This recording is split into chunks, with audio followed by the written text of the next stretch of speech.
It's Joy bringing you your first vlog from Renew Yourself with Joy. Today's topic is a pretty interesting one. It's one that's going to be debated until the end of time, as everyone's always going to have a different opinion about it and a different feeling about it. So the topic that we're talking about today is remain best buds or walk away from the stud. What we want to know is, should you remain friends with your ex? So let's get into it. What I did to really get into this topic is I polled a large group of people and posed the question to them, what do you think about remaining in a relationship with your ex? Is it a no-go? Is it something that you think you can survive, that your current relationship can survive? Is it healthy or is it not? I got some interesting responses, and that's something that I wanted to share with you. So one of the first quotes that I got back was, yes, it's possible. The key word is possible. Once both parties know that the ship for them has sailed and is respectful towards the new partners in their ex's life, then it's all good. So this sounds to me a little bit like yes, but. Okay, so yeah, we can go ahead and we continue to have this friendship that we're having as long as we're both on the same page, as long as we both have an understanding about where we are in life. I have a new partner. I have boundaries around that. I need respect around that. If you're able to do that, and I'm able to do that with your current situation, then we can continue to be friends. What would even be the reason that people continue to be friends with an ex? It's possible that that person is really a good person. Maybe they're not a good husband, or maybe they're not a good wife.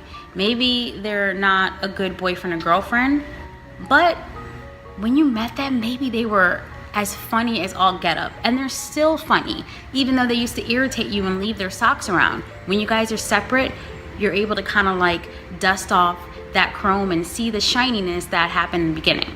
That doesn't mean that you desire to be with them in a romantic way, but it means you have enough distance to be able to appreciate the attributes of that person. So the first person gave us a yes, but. Yes, but get it together and let's be on the same page.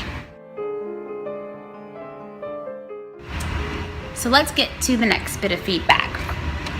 Yes, if you just fall out of love with that person, but share respect and friendship.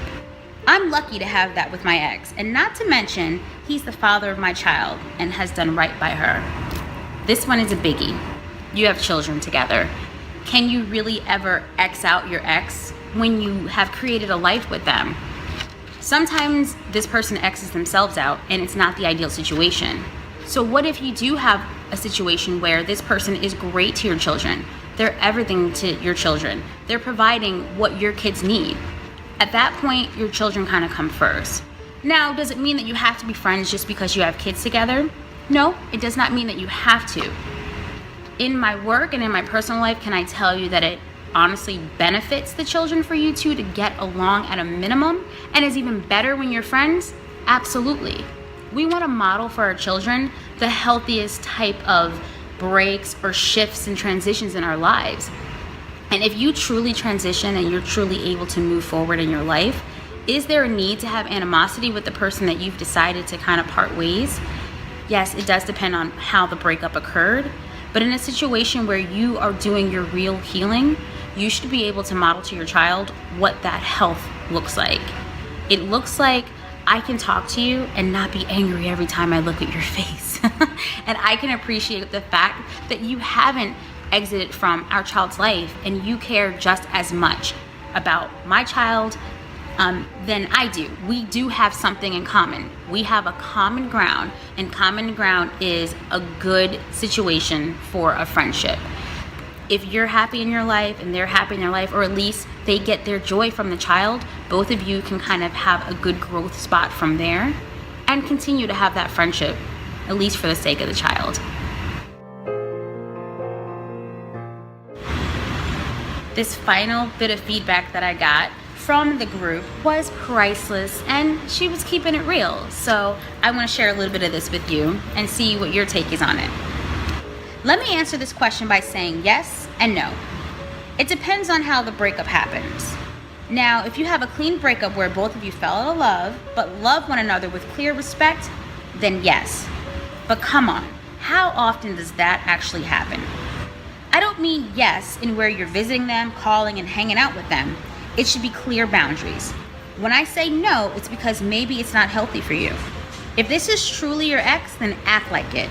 X means X. You don't have to be rude, mean, or anything less.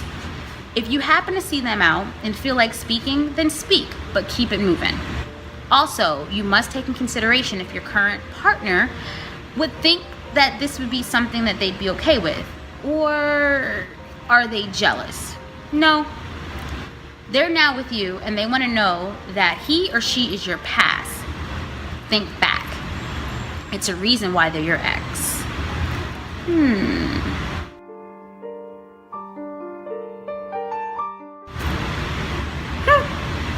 So what this last one sounds like to me is, tell him boy bye, boy bye.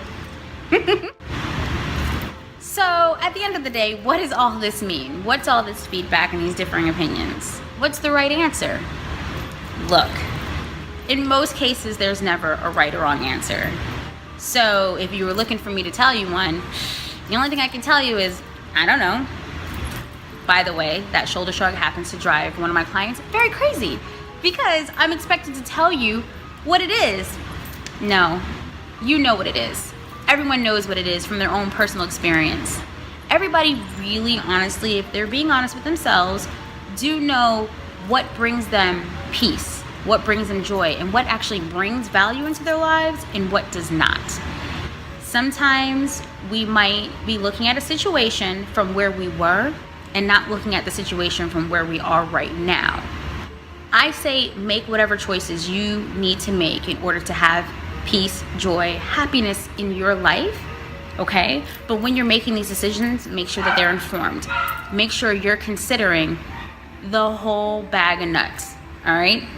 And when you make that decision, I want you to go ahead and own it. Do not apologize for what it is you want to do. Whether that's cutting somebody off and them having their feelings be hurt, or keeping someone in your life that you feel like is necessary for whatever reasons that you have. Be informed and own it. We all have the ability to create our own story. And what I want you to remember is when you're creating your own story and you're making your choices, always, at the end of the day, choose joy.